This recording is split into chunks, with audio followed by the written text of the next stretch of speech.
Have you ever given everything to a child, only to feel like nothing when they grew up? Have you ever stood in a room full of people who should know who you are, yet the one person you sacrificed your life for introduced you as if you were no one? That is the kind of pain that doesn't leave wrinkles on your skin. It carves scars into your heart. My name is Evelyn Peterson. I am 68 years old. I was once a teacher, the kind who stayed after class to help children who struggled, the kind who poured patience into every lesson. I am also a widow. My husband has been gone for 5 years, and since then, I've tried to fill my days with memories, with faith, and with the joy of seeing my grandchildren whenever I could. I never asked for much. A Sunday lunch. A phone call once in a while. A hug from my daughter Cassandra. She was my pride, my joy. The reason I worked 2 jobs when she was younger, the reason I denied myself so many little comforts in life. But on one Saturday evening at a dinner party she invited me to, I walked into her home with my best dress, my polished shoes, and a hopeful smile. I thought I was entering a celebration that included me. Instead, she looked at me, turned to her friends, and introduced me as just the babysitter. Before I tell you more, let me pause a moment for you, my dear listener. You see, women like us, whether in our 60s, 70s, or even 80s, we carry stories not everyone understands. We carry the weight of silence, of endurance, of sacrifices nobody ever thanked us for. So let me pray for you, the way a grandmother prays quietly in her heart when the lights are out and her knees ache but her faith refuses to break. I pray that your bones remain strong, even if the years have tested them. I pray your nights are restful, and when loneliness creeps in, you find comfort in knowing you are not forgotten. I pray for your children, whether they treat you kindly or cruelly, that they may never forget whose hands held them first. I pray your health holds steady, that your mind remains sharp, and that peace visits your home like an old friend who never overstays her welcome. And if betrayal has ever visited your door, as it did mine, I pray you find the strength not just to endure it, but to rise above it. Because we, women of age, are not weak. We are the roots that hold entire families together, even when the branches pretend not to know our name. So stay with me. Walk with me through this story. For it is not just my story, it is the story of many mothers and grandmothers who have loved too much, given too much, and yet been told we are just the babysitter. I still remember that evening as if it is etched into my very skin. I spent all week preparing. I ironed the only elegant dress I owned, polished the old shoes I had worn to my husband's funeral, and even bought a new shade of lipstick, something brighter than I normally dared. I wanted to walk into my daughter's home with dignity. Her townhouse in Georgetown was nothing like my small suburban place. White walls, shiny floors, expensive paintings, everything felt like it belonged in a magazine, not in a life I had once known. Still, I held my head high. After all, I was her mother, wasn't I? The children, Chloe and Liam, came running when I entered. Their hugs were warm, their voices sweet. For that short moment, I forgot my nerves. In their eyes, I was not old or poor or out of place. I was simply grandma. But then came the moment that shattered me. Cassandra, standing tall in her black dress, with her colleagues circling around her, turned toward me. She smiled that tight smile she reserves for strangers, not for family, and said words I will never forget. "This is my mom. Well, she helps with the kids sometimes. You know, like a babysitter." I felt my chest tighten, as if the air had been taken from me. To the room, I was not her mother, not the woman who raised her, not the one who sacrificed everything. I was simply help. But what Cassandra didn't know that night was this: her careless words were only the beginning. The humiliation she gave me would light a fire in my spirit, a fire that would lead me to uncover secrets she prayed I would never see, and to reclaim the very grandchildren she thought she could use as bargaining pieces. That night changed me. I walked into that dinner party believing I was part of my daughter's world. I walked out knowing I had been erased from it. But life has a strange way of taking insults and turning them into fuel. What began as a wound in my chest became the very reason I stood up, uncovered the truth, and fought for what was mine. So before I go further, let me turn to you, my dear listener.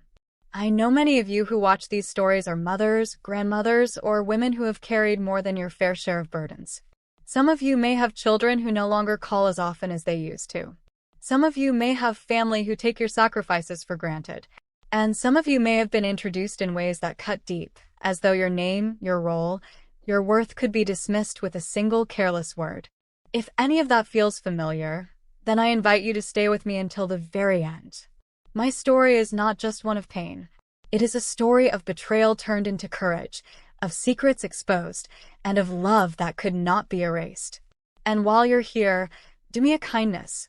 Press that subscribe button so you never miss another story. Like this video if it touches something in your heart, and in the comments, tell me where in the world you're watching from. It brings me joy to know how far my voice reaches. Now, let me take you back to that night, the night my daughter called me nothing more than the babysitter. Cassandra was my only child. I prayed for her long before she was born, and when she came into this world, I thought I'd been given my life's greatest gift. I worked hard, sometimes to the bone, to make sure she had opportunities one never dreamed of. While my friends bought new clothes or went on vacations, I put every extra penny aside for her future. I used to believe she saw all that. But as she grew older, I noticed something slipping away.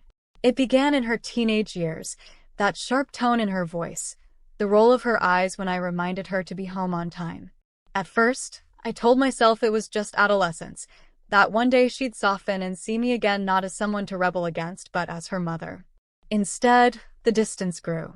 When she went off to college, I thought the space between us might heal things. I'd send her care packages, homemade cookies, warm scarves I knitted, small notes telling her how proud I was. Most times, I didn't even get a thank you call. She was busy, she'd say. Busy with classes, busy with internships, busy with friends who lived lives grander than mine ever had. Now, as a grown woman, Cassandra treated me more like an occasional errand she had to manage than her mother. Our relationship had become practical. She would call if she needed me to watch the children or to lend a listening ear when her world felt heavy. Rarely did she call simply to ask how I was doing.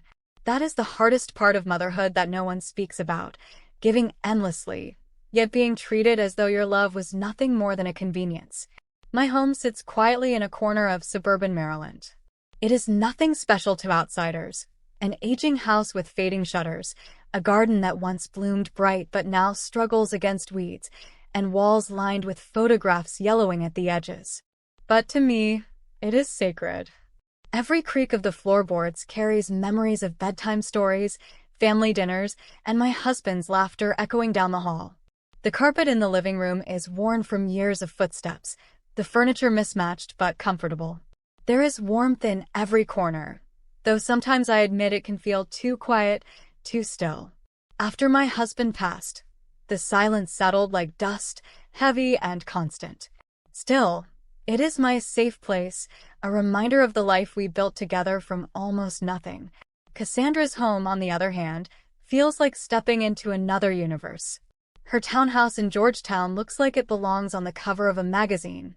Bright white walls, polished floors, sleek furniture, and artwork I couldn't begin to put a price on. Everything about her place screams success, as though she wanted the world to see how far she'd risen. But while her home dazzles the eye, it feels cold to me. No clutter, no mismatched pieces filled with memories. No photographs of scraped knees or family road trips. Just curated perfection, meant to impress her colleagues and friends. I never envied her wealth. I was proud she had built a life beyond what I could provide. Yet when I walked into her world, I couldn't shake the feeling that my presence was out of place, like a relic carried in from another time. When Cassandra called to invite me, I almost dropped the phone. A dinner party with her colleagues? That was not something she usually wanted me a part of. My visits were often limited to short afternoons with the children, rarely anything beyond that. So when she asked me to come, I felt a spark of hope. Maybe this was her way of pulling me closer. Maybe finally she wanted me to be seen in her world. I spent the next few days fussing over every detail of my appearance. My closet didn't offer much. Most of my clothes were years old, practical things chosen for comfort rather than style. But tucked away in the back was the navy blue dress I'd worn to my 50th birthday. It was simple, but the lace neckline gave it a touch of elegance. I ironed it carefully, pressing out each wrinkle as though smoothing away the years. I polished my old black shoes, the same ones I wore to church on Sundays. I even splurged on a new lipstick, a bold red that felt daring for a woman my age. When I tried it on, I hardly recognized myself in the mirror. For a moment, I didn't see the tired widow or the lonely grandmother. I saw a woman still capable of being noticed. I told myself I wouldn't be in the way, that Cassandra truly wanted me there. I rehearsed polite things to say if her friends asked about me. I even practiced standing a little straighter so I wouldn't look small beside her. Deep inside, I carried a quiet hope that this evening might stitch back together the distance between us. When I arrived at Cassandra's townhouse that evening, I held my head high, though my heart beat faster with every step up the polished stone walkway. The door opened, and there she was, my daughter, tall and graceful in a black dress that shimmered under the hallway lights. She kissed my cheek quickly, as though her mind was already somewhere else, and ushered me inside. "Mom, you made it," she said, her smile tight practiced. Not the smile of a daughter happy to see her mother, but the smile of a hostess checking off a detail. I tried not to let it sting. Instead, I glanced around, taking in the spotless floors, the carefully arranged furniture, the art on the walls. Everything screamed of wealth and order. It was beautiful, yes, but I couldn't shake the thought that my cluttered little home, with its worn sofa and stacks of photo albums, felt more alive. Philip appeared next, tall and already looking as though he had 1,000 things on his mind. He greeted me with a quick smile, the kind you give out of courtesy, not affection. "Good to see you," he muttered before disappearing into the crowd of arriving guests. But then came the moment that made it all worth it. Chloe and Liam came running. Chloe, with her wild curls bouncing, wrapped her arms around my waist. Liam, more reserved but no less loving, gave me a soft hug and whispered, "I'm glad you're here, Grandma." In that instant, the tension in my chest eased. For all the coldness around me, my grandchildren's love was real. They were my anchor, the reason I endured the small humiliations. With them, I wasn't invisible. I was Grandma, and that was everything.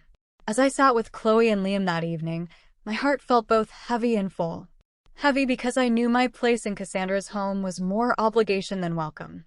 Full because my grandchildren reminded me that love can still be pure, untouched by pride or ambition. Chloe was only 7, but her laughter could light up the darkest corner of any room. She had a spark in her eyes that reminded me of Cassandra when she was small, before the world hardened her. Liam, at 9, carried a quiet wisdom beyond his years. He wasn't loud, but when he spoke, it was thoughtful. I often thought he was the kind of boy who noticed more than he let on. Every hug from them reminded me that my sacrifices had meaning. Even if Cassandra no longer saw me as anything more than a convenience, these children saw me. They didn't care about designer dresses or expensive furniture. To them, I wasn't a guest, I was family.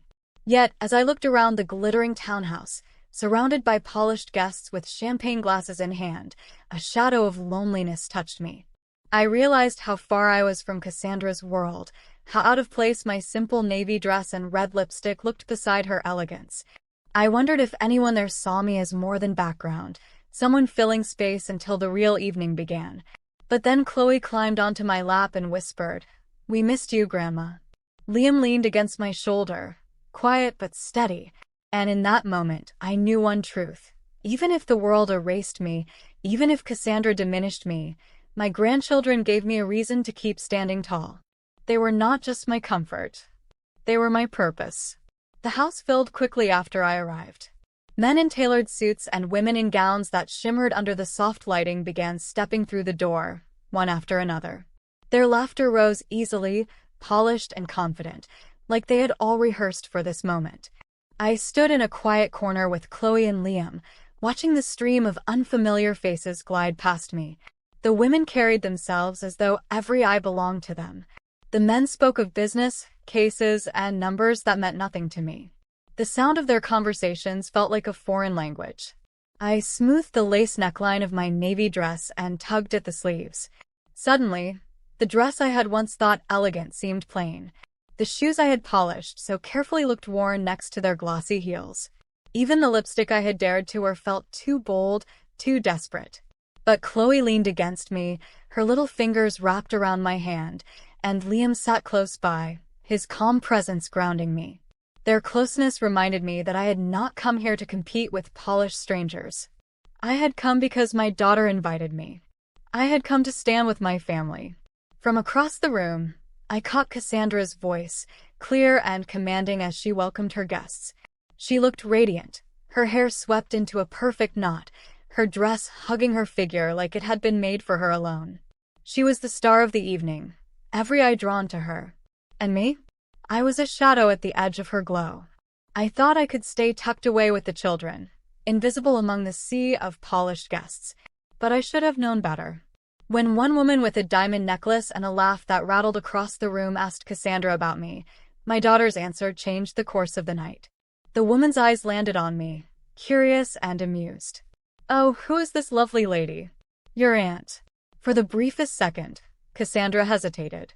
Her smile flickered, and in that tiny pause I saw something cold in her eyes.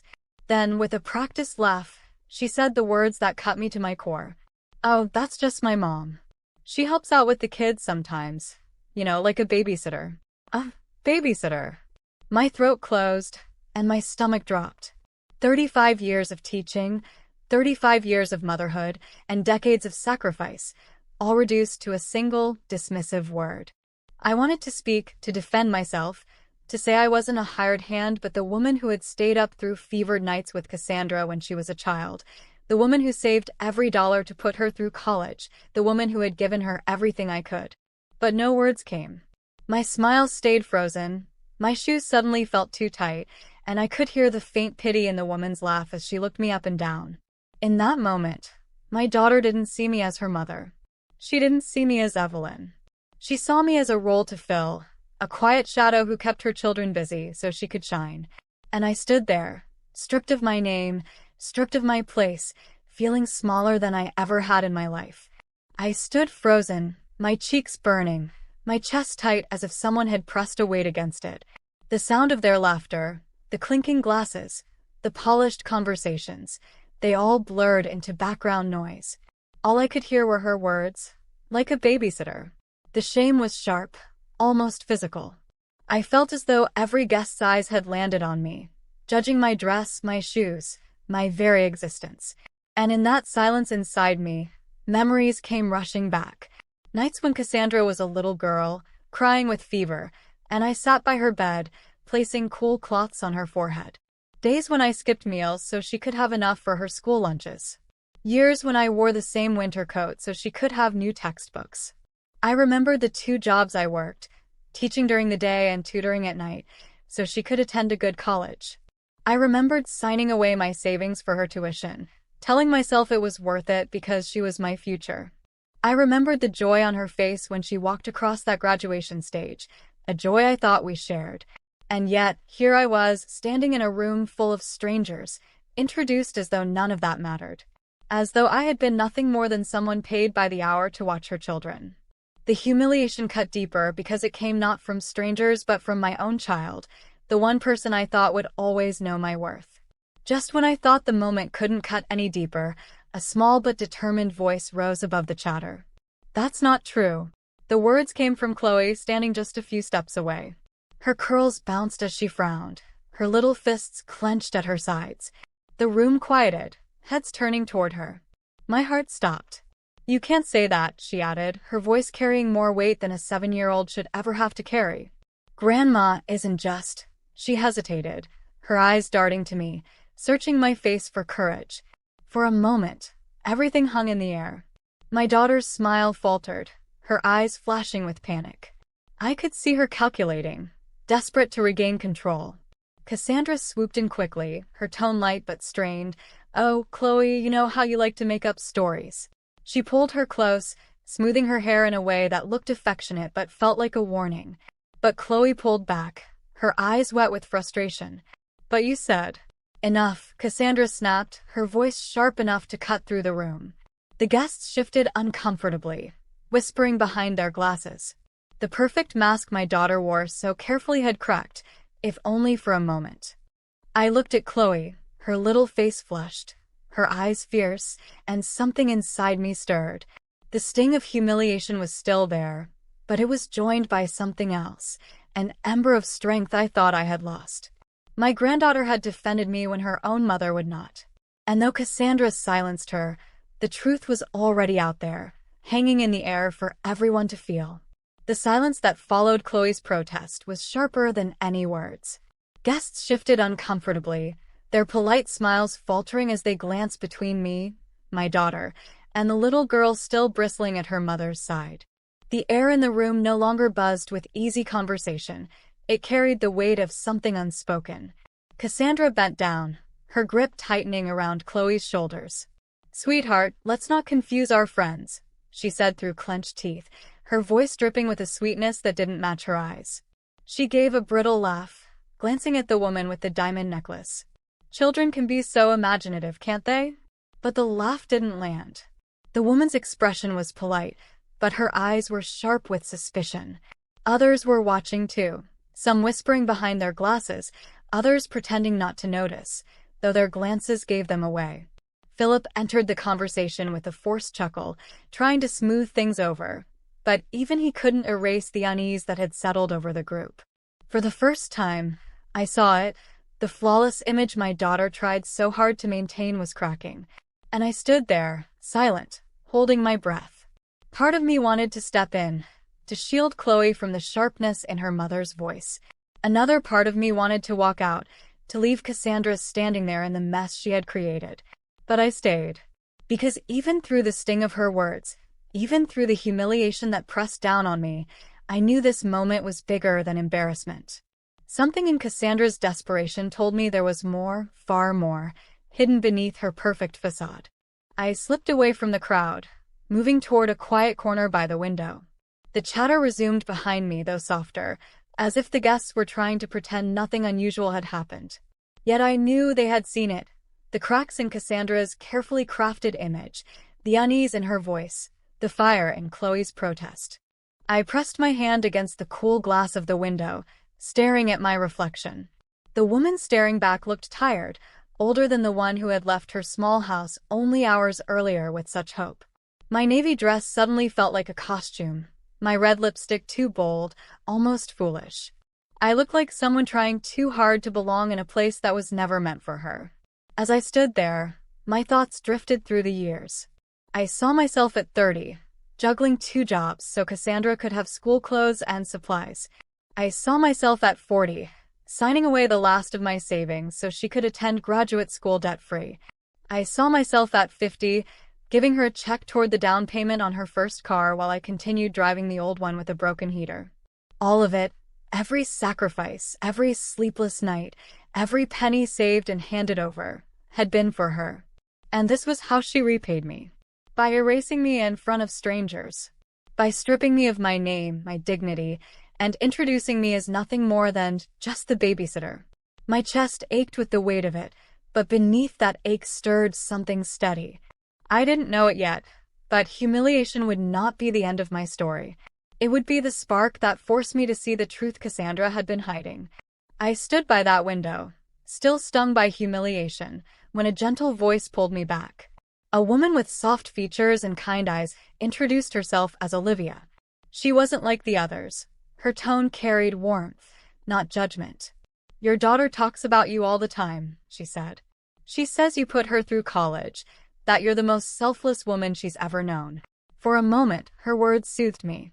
That sounded like the Cassandra I remembered, the girl who used to run home waving her test scores, the one who used to kiss my cheek and say, "Thanks, Mom. You're the best." But then Olivia smiled and added, "She also mentioned the house. Such a beautiful thing you're doing, selling it for the children's future. She said Philip has been wonderful, handling the details for you." Her words hit me like a stone to the chest. Sell my house? My house. The one my husband and I had worked our entire lives to pay off. The house where his memory lived in every corner. I hadn't agreed to sell anything. I'd barely scraped together enough to repair the boiler last winter. I kept my composure, nodding politely, but inside, my heart was pounding. Olivia excused herself, drifting back toward the laughter and clinking glasses, while I stood frozen. Something was terribly wrong. I moved quietly through the house, my eyes searching for a place where I could think. That was when I noticed a door tucked away near the back hallway. It was slightly ajar, the glow of a computer screen spilling through. My pulse quickened. It looked like an office, Philip's office. I shouldn't go in, I told myself. This wasn't my home. But the weight in my chest pushed me forward. I had to know the truth. The room smelled of leather and paper. On the desk, a stack of folders sat open. My eyes caught on one document in particular. I picked it up, my hands trembling as I read the bold print across the top, Affidavit of Parentage. My breath caught. The paper wasn't even from this country. It bore the markings of a foreign authority. I scanned the names and froze. The mother was a stranger. But the father's name, I knew it too well. Philip. And the child listed was Liam. My quiet, thoughtful grandson.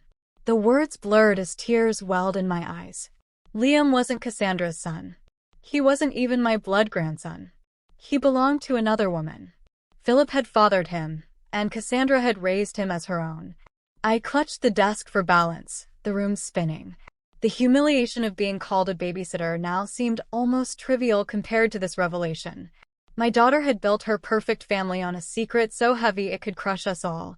But I couldn't stop there. I had to know more. I lowered the affidavit, my breath coming in shallow gasps. My hands shook, but curiosity, or maybe desperation, kept me searching. There was more on that desk. An open laptop, files scattered as if someone had left in a rush. I moved closer, swiping the mouse to wake the screen. An email was already open. My eyes scanned the subject line, Liam's case update. The message was from a law firm. My heart thudded as I read. The words were sharp and cold. Discussions about a custody case, financial requirements, proof of stability. One line struck me like a hammer. The court needs evidence of significant liquid assets to ensure long-term stability. The sale of the property in Maryland would more than satisfy this requirement. Maryland property. That was my home. I staggered back, pressing a hand to my mouth. My daughter and her husband were planning to use my house, my last tie to my husband, my safe haven, as collateral in a battle for custody of a child who wasn't even my grandson by blood. And they had done it without my knowledge, without even asking me. Tears stung my eyes, but anger rose stronger than grief. They thought I was disposable. They thought they could take my dignity, take my home, and still expect me to stand by quietly. I turned back to the screen, my stomach twisting as I saw another email, dated just that morning. This one was labeled simply, Chloe. My hands trembled as I clicked. The contents left me cold. It was another update from the same law firm. We are prepared to move forward with the second arrangement once Liam's case is resolved. Documentation of Chloe's birth in Italy has been secured. The father has agreed to our terms. Custody proceedings will begin upon confirmation. I sank into the leather chair numb. Chloe too? Not Cassandra's daughter. Not Philip's either. Another arrangement. Another life bought, bartered, and wrapped in lies. The room seemed to close in around me. The little girl who hugged me so tightly, who whispered, "We missed you, Grandma." She wasn't my daughter's child. She wasn't my son-in-law's either. Both children I had poured my love into were part of a scheme I hadn't even imagined. I felt sick, betrayed not only as a mother but as a grandmother. Cassandra hadn't just humiliated me in front of her friends. She had built an entire life on secrets, using me as nothing more than a backup plan, a resource to be drained when convenient. But they underestimated me. I pulled out my phone, my hands trembling, and began snapping pictures. Every document, every email, every page of proof. I captured it all, the light of the screen reflecting in my wet eyes. I knew they could walk through that door at any second, but I didn't care. I needed evidence. If they were willing to lie about their children, to risk my home, what else were they capable of? The doorknob clicked. My body froze, my phone still raised. The door opened, light spilling in from the hallway. Cassandra's voice cut through the silence. "Mom? What are you doing in here?" Philip's shadow loomed behind her, his eyes sharp as they darted toward the desk. In an instant, I saw his expression shift. his practiced calm slipping into something colder, more dangerous. He knew I had seen too much. But so did I. I straightened my shoulders, my phone still in my hand. The humiliation, the loneliness, the betrayal, they had burned away, leaving behind something steadier. Rage, yes. But also clarity. I met his eyes and said quietly, "I've found some very interesting things in this beautiful house of yours." The game they thought they controlled was no longer theirs. It was mine. The door swung open, flooding the office with light. My fingers clenched tighter around my phone. Cassandra stood in the doorway, her lips parted, her eyes wide with surprise that quickly hardened into something sharper. "Mom," she said, her voice carefully even. "What are you doing in here?" Behind her, Philip stepped forward, his frame blocking the hallway light. His face was calm, too calm, but his eyes darted to the desk, the affidavit, the open laptop, the evidence spread like wounds across polished wood. I saw it then, the flicker of panic in his eyes. He knew I had seen too much. I straightened my back, refusing to shrink under his stare. "I was admiring the study," I said, forcing calm into my voice. "And I found some very interesting things." Cassandra's face drained of color. "Mom, please." "Please what?" I cut her off, the fire in me rising. "Please pretend I didn't just see proof that Liam isn't your son. Please ignore the emails that say my house, my home, is being sold from under me." Philip stepped fully into the room now, his voice carrying the heavy authority of a lawyer used to bending people to his will. "This is none of your business. These are private documents, privileged matters you have no right to read." I laughed bitterly, a sound that startled even me. "Private? You used my house as collateral. You dragged me into this whether I agreed or not." Cassandra reached out, her voice breaking. "Mom, listen please. It's complicated. You don't understand." I turned on her, fury burning away the ache in my chest. "Then explain it to me, Cassandra. Explain how you could stand in front of a room full of people and call me your babysitter. Explain how you could raise 2 children, let me love them, and never tell me the truth about who they are." Her lip trembled, tears spilling down her cheeks. "We wanted a family. We tried everything. IVF, doctors, endless treatments. Nothing worked. Philip and we were desperate.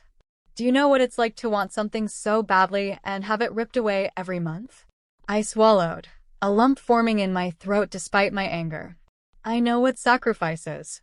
I know what it means to want a better life for someone else. But desperation does not excuse lies. It doesn't excuse stealing from me. And it doesn't excuse erasing me in front of strangers as if I were nothing.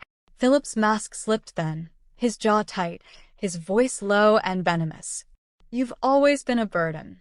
Cassandra built this life, and you cling to her like a dead weight.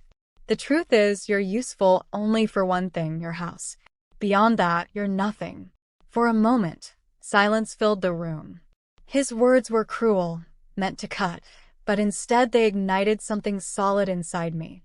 The fear that had gripped me since I stepped into that office evaporated. Rage replaced it, steady and cold. I met his glare without flinching. "If I am nothing, then why are you both so desperate to use me? Why do you need me to hold together the family you built out of lies?" Cassandra sobbed softly beside him, torn between shame and loyalty. Philip, however, was done pretending. His face twisted, and in his fury, he spat the words that sealed everything. "They're not even our blood." The air went still. My heart pounded, but my voice, when it came, was calm, steady like steel. "No," I said softly, almost to myself. "They're not your blood, but they are mine. I am the only real grandmother they have. And you are about to learn what that means." The words hung in the air like a curse. "They're not even our blood." Cassandra gasped, her hands flying to her mouth as if she could shove the confession back inside. Philip realized too late what he'd admitted, but his pride wouldn't let him back down. I stepped closer, my voice steady now, no trace of fear. "Thank you, Philip. You've just said out loud what I already suspected. You've confirmed it. Every lie you and my daughter have built this house of glass upon, I now hold in my hand." I raised my phone, the glow of the screen reflecting in both their faces. Every document, every email, every ugly truth. You may have hidden it from the world, but you couldn't hide it from me. Cassandra broke then, sobbing uncontrollably. Mom, please, you don't understand. I was scared. I thought if you knew, you'd hate me. I thought you'd turn away from me, from the kids. I couldn't bear the thought of losing you too. Her words pierced me, but my anger was stronger. You didn't just lie, Cassandra. You made me small. You introduced me as if I were nothing. You used me as a pawn in your schemes. And still, after all of that, you ask me to understand. Philip's voice snapped like a whip. Enough. You think you're strong because you have a few photos on a phone? No one will believe you. We have lawyers, connections, and money. You're a retired teacher with a tiny house and a pension. You'll be crushed before you can even make a move. I smiled then, not out of joy, but because his arrogance revealed his weakness. You've underestimated me, Philip. And that will be your downfall. I turned to Cassandra, her face wet with tears. As for you, I am not your babysitter. I am Evelyn. I am your mother. And those children, no matter whose blood runs in their veins, are mine. Do you hear me? Mine. I have been the only constant in their lives. I am their grandmother in every way that matters. The room shook with the weight of my declaration. Cassandra's sobs grew louder. Philip's rage burned hotter. But I stood tall, finally free of the shame that had shadowed me all evening. You built a life on secrets, I continued, my voice rising. But secrets don't last forever. The truth always surfaces. And when it does, you'll discover that the very person you tried to erase is the one holding everything together. For the first time, Philip looked uncertain. His jaw tightened, his eyes darting to the door as though escape might solve what he had unleashed.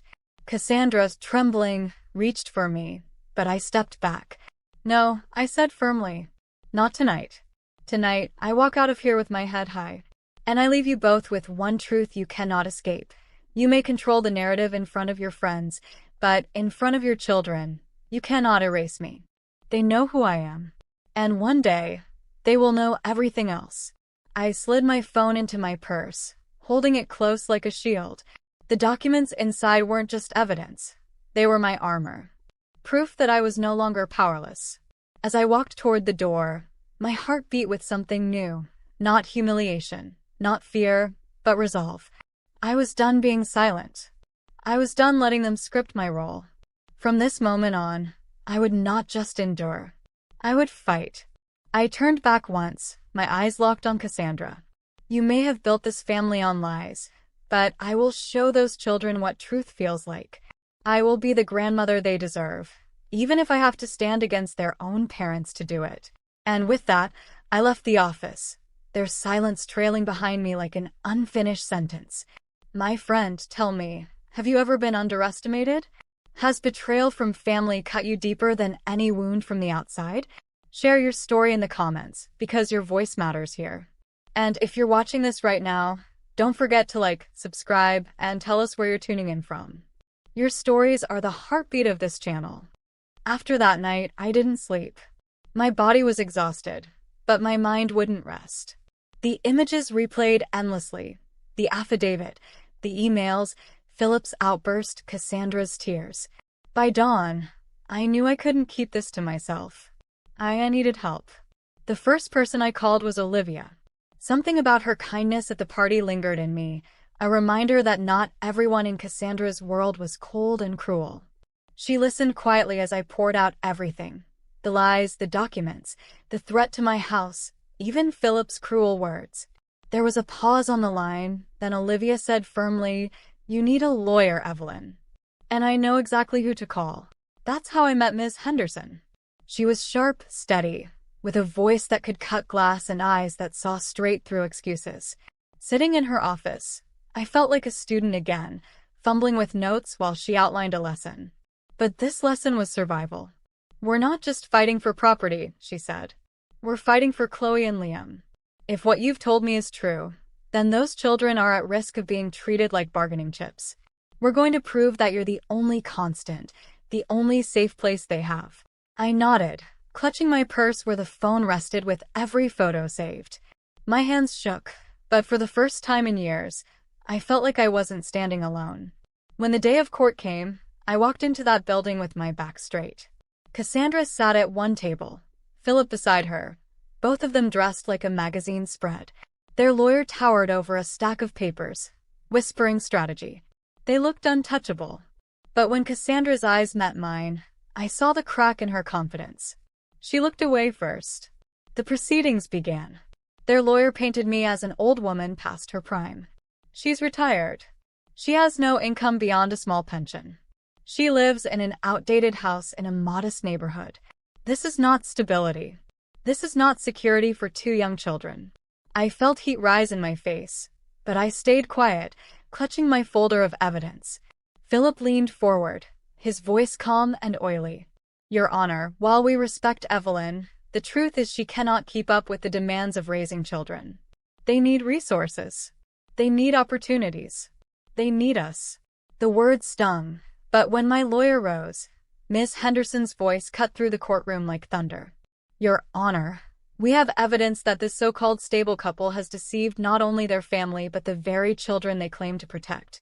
She laid out the affidavit, the emails, the proof that my home was being used without consent. Gasps rippled through the courtroom as page after page was read aloud. Cassandra shifted uncomfortably, her eyes red, while Philip's jaw clenched tighter with every word. Then it was my turn. Miss Henderson placed a gentle hand on mine. Take your time, Evelyn. Tell the court why you're here. I rose slowly, every joint in my body reminding me of my age, but my voice was clear. I am here because I love Chloe and Liam.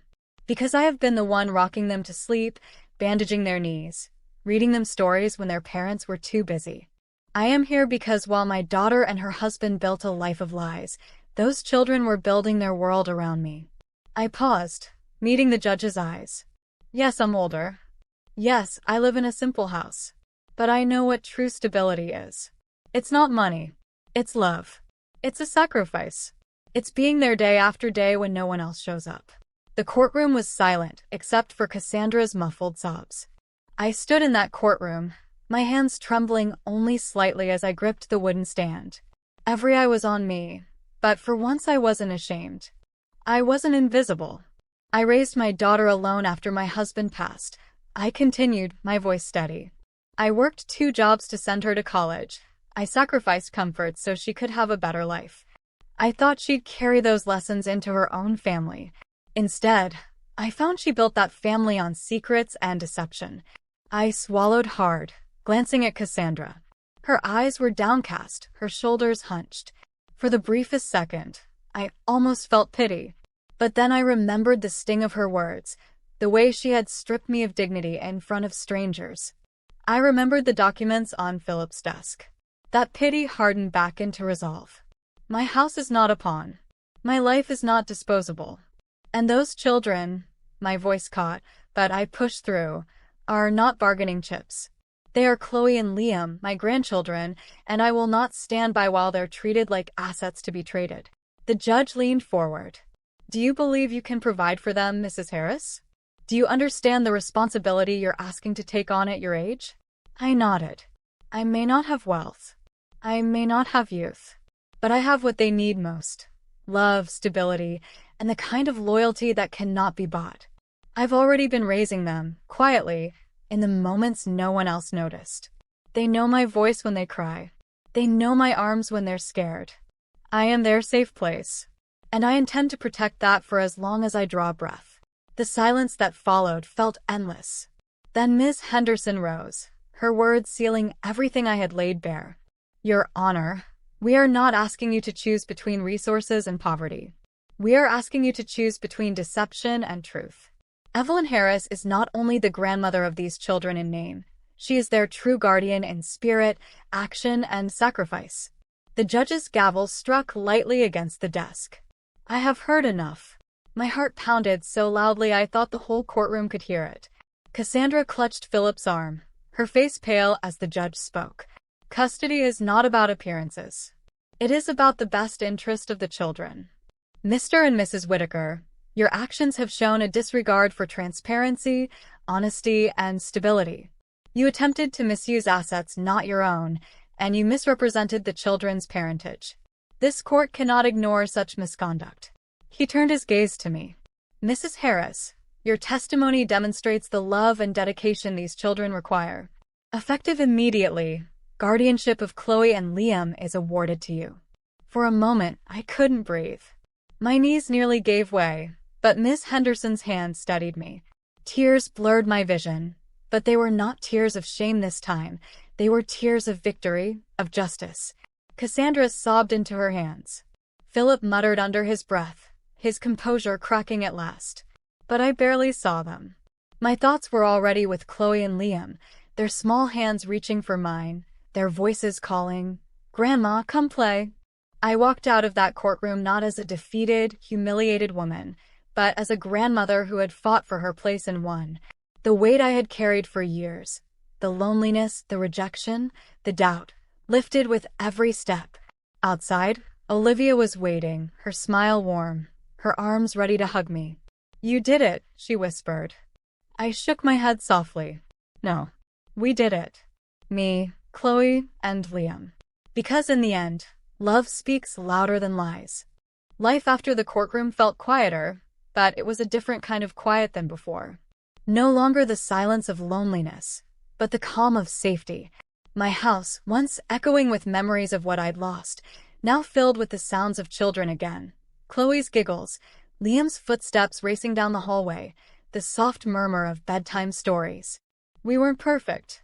The adjustment wasn't easy. Chloe sometimes asked about her mother, her little voice trembling with questions I wasn't always ready to answer. Liam, thoughtful as ever, carried his confusion in silence, clinging to me at night when the shadows seemed longer. But in those moments, I held them tighter and whispered, "You are loved. You are safe. And you are mine." One evening, as I tucked them into bed, Chloe looked up at me with wide, serious eyes. "Grandma," she said, "I heard Mommy once. She told someone you were more than a babysitter. She said you were her last resort." Her words pierced me, not because they hurt, but because they revealed something even Cassandra couldn't hide. Somewhere deep down, she had always known I was the one who would stand when all else fell apart. I kissed Chloe's forehead and brushed her hair back. "I'm not a last resort," I told her softly. "I'm your forever." Later that night, sitting in my old armchair with a cup of tea, I let myself reflect. Betrayal had cut me deeply, but it hadn't destroyed me. Instead, it forced me to discover a strength I didn't know I still had. It reminded me that love isn't measured in money or appearances, but in sacrifice, in loyalty, in showing up when no one else does. My daughter had tried to erase me. My son-in-law had tried to use me. But love, real, enduring love, had the final word. And now, in the laughter of my grandchildren, in their trust, I found healing. The lesson I realized was simple. True family isn't always about blood. It's about the bonds forged in the long nights, in the sacrifices no one sees, in the loyalty that doesn't waver. Family is the heart that keeps showing up again and again, no matter the cost. My dear friends, do you believe family is only about blood, or do you believe, like me, that it's about the heart? Share your thoughts in the comments, because your stories matter here. And if this story touched you, don't forget to like, subscribe, and tell us where you're watching from. May your homes be filled with peace, your families with love, and your days with strength. For those of you in your 60s, 70s, 80s, may your health hold strong, may loneliness never weigh you down, and may you always be surrounded by people who honor the love you give. This prayer is for you, from one grandmother's heart to another. Amen.